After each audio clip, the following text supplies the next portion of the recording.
So I'll be putting crushed glass on here, and this is what I'm going to be making up. I want to get it to where it's going to be all glammed up, sparkly, used for any where in your home. It'd be beautiful on your entry table, your fireplace, so you can put it just about anywhere, in your bedroom, in your bathroom, so anywhere that you would like.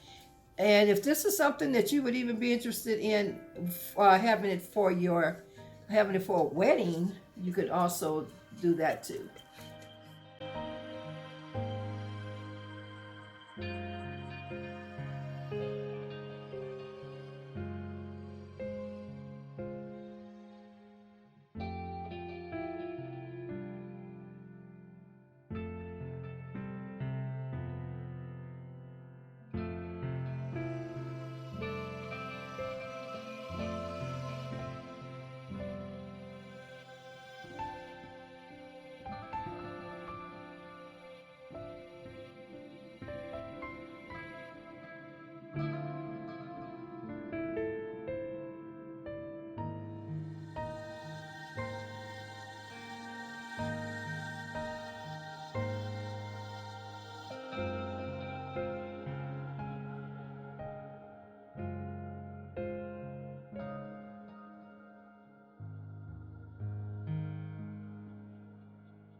Now you can leave it transparent like this. When it dry, it'll just have small amounts of the sparkle in different places.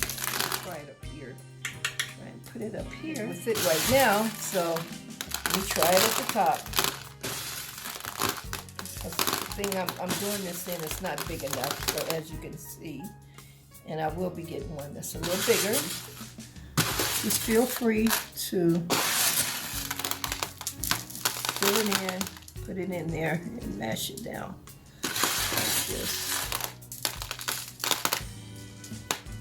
I'm trying to go step by step so you can see exactly how to do it. And now, I'll let this set for a moment, and just for a little bit, and then see the ones that's gonna fall off, which you will have some that will fall off, but the majority of it will stay on. And then after everything is done, you can just go in between the ones where you want, and you could get the bigger ones out. Like I did pick a lot of the big ones out, and these are the ones you would just fill in to kind of help fill the spaces in. And the crushed glass is so easy to work with, and it's really fun because you can do so many things with it. But this is another big piece that came out of there. And this is the piece that I'll be fitting on, that I'll put it in here. So I'm just gonna let this set, and then I'm gonna start on the other side. I'm taking it by sections because by it being heavy like this, I want it to dry.